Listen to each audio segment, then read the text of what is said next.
আসসালামু আলাইকুম। সবাই কেমন আছেন? আশা করি সবাই অনেক অনেক ভালো আছেন। আচ্ছা, আজকে আমরা ডিএস ইন্ডেক্স নিয়ে আলোচনা করব। আলোচনাটা একটু লম্বা হবে, তার কারণ হচ্ছে যেহেতু আজকে সপ্তাহের শেষ দিন বৃহস্পতিবার, এবং সবচেয়ে মজার বিষয় হচ্ছে আজকে মাসেরও শেষ দিন। তো আমরা আগামী মাস এবং আগামী সপ্তাহ দুটোটা নিয়ে এবং আগামী রবিবার আমাদের মার্কেট কেমন হতে পারে তার উপর একটা সম্ভাব্য ধারণা আমরা দেখব। এখন ফ্যাক্টর হচ্ছে আগামী মাস যদি আমরা হিসাব করি, আমি এটা পুরো ক্লিন চার্ট রাখছি। আচ্ছা, আজকে তারিখটা একটু বলে দিই। আজকে হচ্ছে 31শে জুলাই, অ্যানালিসিস হচ্ছে সেটা হচ্ছে 3 তারিখের জন্য। আচ্ছা, এখন আমরা যদি প্রথম যে জিনিসটার দিকে তাকাবো সেটা হচ্ছে মান্থলি এর ক্যান্ডেল। আচ্ছা, মান্থলি এর ক্যান্ডেলের দিকে কেন তাকাচ্ছি, তার কারণ হচ্ছে আমাদের যে পার্সপেক্টিভটা ক্রিয়েট হয়েছে মার্কেটে, সেটা আসলে পরবর্তীতে কি ধরনের কাজ করতে পারে, বা আমরা যে ধরনের ডিসিশনাল পয়েন্টগুলোতে যাব সেটা আসলে কতটা রিলায়েবল আমাদের যে সিস্টেম সেটার সাথে, সেখানে আমরা একটু আলাপ আলোচনা করবো। চলেন, ফার্স্ট অফ অল আমাদের যে জিনিসটা একটু দেখতে হচ্ছে সেটা হচ্ছে প্রাইস ব্রেক। প্রাইস এটাকে ব্রেক করলো, প্রাইস এটাকেও ব্রেক করলো, এটাকে ব্রেক করার পরে প্রাইস কি করলো, প্রথম এটাকে ব্রেক করার পর প্রাইস একটা রিট্রেসমেন্ট ক্রিয়েট করেছে, এবং এই যে লাস্ট লো ছিল এখান পর্যন্ত সে এসেছিল। এরপরে প্রাইস উপরে গিয়েছে, উপরে যাওয়ার পরে প্রাইস এখান থেকে যদি আমরা এটাকে মেজারমেন্টে আনি রানিং এ, তাহলে আমরা দেখতে পাবো আমাদের প্রাইস পয়েন্ট ফিবোনাচ্চি যদি আমরা নেই তাহলে আমাদের কি ধরনের মুভমেন্ট আসছে। চলেন আমরা এটাকে লাস্ট লো হিসেব করে এবং লাস্ট হাই এটাকে হিসেব করে আমরা আমাদের প্রাইসটাকে ডিটেক্ট করি। চলে, আমাদের ফার্স্ট প্রাইস হচ্ছে 5048। দেখেন, আমি প্রাইসকে কেন বা ফিবোকে কেন এতটা ইম্পর্টেন্টলি মেজারমেন্ট আনি সেটা একটু এখন বুঝাবো। চলেন, এটা হচ্ছে 5048। এখন দেখেন 5048 প্রাইস যখন আসলো, তা 48-এর যে প্রাইসটা, এই 48-এর প্রাইস থেকে যদি আমরা এটাকে টান দিই তাহলে আমরা দেখতে পাবো প্রাইস এখানে কোন একটা অংশ বা এইটাকে যখন আসলো উপরে উঠানো ট্রাই করতে পারেনি। এটা আমাদের মেজর এরিয়া হিসেবে আমি মার্ক আউট করলাম। ধরেন এখান থেকে প্রাইস উঠবার কথা ছিল, প্রাইস এখান থেকে উঠেছে, ওঠার চেষ্টা করার পরে প্রাইস ড্রপ করেছে, 78-এর লেভেলে আসেনি, প্রাইস 78-এর লেভেলে আসার আগেই আবার মুভ ব্যাক করেছে। আচ্ছা, এখানে রানিং এ আমাদের কি দেখতে হচ্ছে, রানিং আমরা দেখতে পাচ্ছি প্রাইস যখন ড্রপ ডাউন করছে, আমি এটাকে আপনাকে একটু এই জিনিসটা দিয়ে বুঝে, প্রাইস যখন এখানে আসলো, আসার পরে এখানে আসছে, এখানে আসার পরে উপরের দিকে গিয়েছে, দেন ডাউন করেছে। কিন্তু একটা জিনিস একটু খেয়াল করবো, এখানে কিন্তু এখন পর্যন্ত কোনো ডাব্লিউ প্যাটার্ন হয়নি, জাস্ট এইটুকু হয়েছে। জাস্ট আমরা এটাকে যদি এখন মেজারমেন্টের জন্য আনি, যেটা আমাদের ভাইস ভার্সা লেভেল হিসেবে মার্কেটে কাজ করছে, সেটাকে যদি আমি নিয়ে আসি তাহলে আমি এটাকে নিয়ে আসবো। এখন আমাদের মেজর প্রাইস হিসেবে এটা এতদিন পর্যন্ত কাজ করছিল কিসের জন্য, নিচ থেকে উঠবার জন্য, রেসিস্ট্যান্স হিসেবে। এখন উপর থেকে যখন ড্রপ করবে এটাই আমাদের সাপোর্ট হিসেবে কাজ করবে। চলেন, আজকে যেহেতু একদম সলিড লাইন ব্রেক হয়েছে এবং সলিড লাইন ক্লোজ করেছে, সো আমাদের এখন পর্যন্ত রিট্রেসমেন্টের একটা জায়গা বাকি আছে। আমাদের এটা ভাইস ভার্সা লেভেল, কেন প্রাইস এখান থেকে ড্রপ করেছিল, উপরে যাওয়ার পরে এখান থেকে সাপোর্ট করেছে, এখান থেকে সাপোর্ট করে আবার নিচে, আবার উপর থেকে ড্রপ করার সময় এখানে আমাদের সাপোর্ট, এখানে রেসিস্ট্যান্স, এখানে সাপোর্ট, দুটাই করেছে, দেন উপরের দিকে গিয়েছে। তো আমাদের এখন যে জিনিসটা বারবার অ্যালার্ট করছে বা আমরা যে জিনিসটাকে দেখবার চেষ্টা করছি সেটা হচ্ছে প্রাইস পয়েন্ট কতটুকু পর্যন্ত যেতে পারে সম্ভব। এটা আমি এখানে দেখাতে পারবো না, তার কারণ হচ্ছে যেহেতু প্রাইসটা এভাবে ডিরেক্ট আমাদেরকে এখন পর্যন্ত বাইয়ের জন্য রেডি করিয়েছে, সো আমি এটাকে আপাতত বাইয়ের জন্য থিঙ্কিং করছি। হ্যাঁ, তা এটা একটা রুলসের মধ্যেই আসে আমাদের। সো আমরা এরপরে কি করবো সেটা আমরা উইকলিতে যাওয়ার পরেই বলতে পারবো।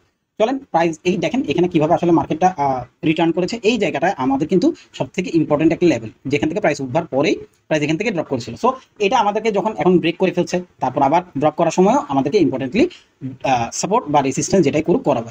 এখানে দেখেন, এখানে আমাদের একটা এরিয়া ছিল, যে এরিয়াটা আমাদেরকে কি করেছে, ড্রপ করেছে। সো এইগুলো অনেক ইম্পর্টেন্ট লেভেল হিসেবে মার্কেটে কাজ করে। এখন এইটা তো অলরেডি ব্রেক করে ফেলেছে, অর্থাৎ আজকের দিন এটা অলরেডি ব্রেক। তাহলে কতটুকু পর্যন্ত পড়ে যাবে, আমরা একটা সম্ভাব্য ধারণা যদি নেই, তাহলে আমাদের এই এরিয়াটা এখন পর্যন্ত মেজর এরিয়া হিসেবে কাজ করবে বা করতে পারে বলে আমি ধারণা করছি। চলেন এটাকে আরো একটু বড় করি, যাতে করে আমাদের এরিয়া বেসিসটা পয়েন্ট অফ এটাকে আমরা কি বলি সাপ্লাই, সেই এরিয়াগুলোকে আমরা একটু ডিটেকশনের জন্য রাখি। হ্যাঁ, সো এটা আমাদের first area of value cell সাইডের জন্য, নট বাই এটা। সো এটা হচ্ছে আমাদের 5616। এখন ফ্যাক্টর হচ্ছে এটা তো এই মুহূর্তে আমাদের, আমি গত সপ্তাহে যখন বারবার ভিডিও বানাচ্ছিলাম তখনই বলেছি এই ক্যান্ডেলটা হওয়ার পর আমাদের পরে যে ক্যান্ডেলটা হবে, আপনারা আমার উইকলি ভিডিওটা দেখলেই বুঝতে পারবেন, আমি ওখানে বলেছিলাম যে এই ক্যান্ডেলটা আমাদের ছোট হবে, যেটা এখানে হয়েছিল।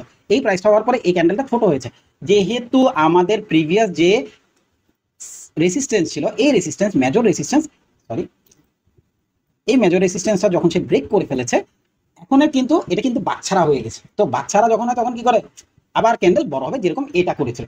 এখন কত বড় হবে সেটা হচ্ছে আমাদের পুরো ইনভেস্টমেন্টের ইস্যু। ইনভেস্টমেন্ট যত আসবে আমরা ওটার উপর বেসিস পয়েন্ট করে আসলে ক্যান্ডেলের বেসিসটা ক্রিয়েট করবো। যেমন গতকালকে আমাদের ইনভেস্টমেন্ট বেড়েছে, আজকে তার থেকেও বেড়েছে। এই জিনিসগুলো আমাদের মার্কেটে প্রতিনিয়ত হতে থাকে। এটা এমন না যেটা আজকে হচ্ছে কালকে হবে না, কালকে হবে পরশু হবে না, না, এটা একটা বায়াস, এটা স্বভাবত হতে থাকে। চলেন এবার আমরা আমাদের ডেইলি ক্যান্ডেলের দিকে যাই। আমাদের ভিডিও যেহেতু একটু লম্বা হবে বলেছি আগে, আমাদের ভিডিওটা একটু লম্বা হবে। সো প্রাইস এখান থেকে ড্রপ করা ট্রাই করেছিল, পরপর 3টা ক্যান্ডেল করার পর আমাদের প্রাইস যদি এখানে আটকে যেত, তাহলে পসিবিলিটিস এখন পর্যন্ত থাকতো যে এটা যদি ব্রেক করতো। এটা এমন না যে এটা 100% নিচে যাবে, এরকম কোনো ইস্যুস নাই। তবে প্রাইস যেহেতু আমি কালকে বলেছিলাম এটা যেহেতু সে ভাঙেনি, ভেঙে ফেললে কনফার্ম থাকতাম 100% উপরে যাবে। তো আমরা একটা বেসিস নিয়েছিলাম যে প্রাইস এখানে হয়তো আটকাবে, এরকম কোনো কিছু করেনি, আলটিমেট একদম প্রাইস সলিড লাইন ব্রেক করে উপরের দিকে চলে গেছে। তো যখন এই ধরনের সলিড লাইন ক্যান্ডেল হয় পরবর্তীতে একটা ছোট্ট রিট্রেসমেন্ট আমরা আশা করতেই পারি। এটা আমরা আশা করতে পারি, যেরকম এখানে পেয়েছি, এখানে পেয়েছি, তারপরে ক্যান্ডেলটা ছোট হয়, তো প্রাইস এখানে কিছুটা রিট্রেসমেন্ট করবে, রিট্রেসমেন্ট করে উপরের দিকে যাবে এবং প্রিভিয়াস যে হাই আছে সেটাকেও সে ভাঙবে, এরকম করে তারপর দিনে ক্যান্ডেল একটু বড় হবে। এইটা আমাদের একটা রুলস এন্ড রেগুলেশনস এর মধ্যে চলে আসে। যেমন গতকালকের ক্যান্ডেল একটু ছোট ছিল, আজকের ক্যান্ডেল একটু বড় হয়েছে, আগামীকালকের ক্যান্ডেলটা একটু ছোট হবে, এটা খুব স্বাভাবিক। কেন? এখানে টেক প্রফিটের ব্যাপার থাকে, এখানে কেউ নতুন করে ঢুকতেছে, কারোর সাথে আবার ইন্টারাকশনের ব্যাপার আছে, ব্লক ট্রানজেকশনের ব্যাপার আছে, ব্যাংকের ইস্যু আছে, অনেক অনেক অনেক কিছু আছে যেগুলো আমরা আসলে এত কিছু এখানে বলতে পারবো না বা বলা পসিবল না, এক ভিডিওতে পসিবল না। কারণ আমরা 15 মিনিটের ব্যাপারটা একটু ক্লিয়ার করি।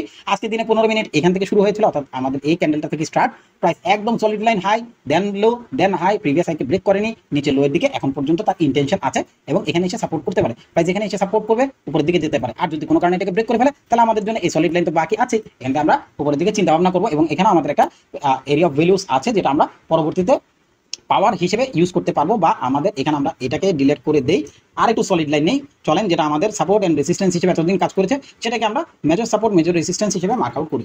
এখান থেকে আমরা আপাতত মার্কেটকে দেখবো এইটুকু পর্যন্ত হয়তো ড্রপ করবে, এরপরে মার্কেট উপরের দিকে চলে যাবে। আর এটা নিচে অনেক বেশি আসার কোনো চান্সেস আমার কাছে এই মুহূর্ত পর্যন্ত নেই। প্রাইস এখানে একটা এটাকে কি বলে আমরা ফ্ল্যাগ প্যাটার্নের মতো দেখছি, এদিকে ভাঙলেই এখানে সাপোর্ট করে উপরের দিকে চলে যাবে, এখানে নামার চান্সেস খুব কম, এখানে সাপোর্ট করবে এমনটা আশা করছি, এখান থেকে উপরের দিকে চলে যাবে এমনটা এখন পর্যন্ত আসা না, যেহেতু মার্কেট কি করেছে উপরের দিকে ব্রেক করে ফেলেছে। তবে ক্যান্ডেল অনেক বড় হওয়ার চান্সেস কম, প্রাইস কিছুটা ড্রপ করে দেন উঠবে, এটাই নিয়ম। সো আমরা এটার উপরে আপাতত থাকি, প্রাইস প্রথমে কিছুটা ড্রপ করবে এবং উপরের দিকে যাবে এবং প্রিভিয়াস হাই যেটা আছে সেটাকে ব্রেক করে নতুন একটা ক্যান্ডেলের আশা আমি এখন পর্যন্ত করছি। ধন্যবাদ, ভালো থাকবেন, সুস্থ থাকবেন।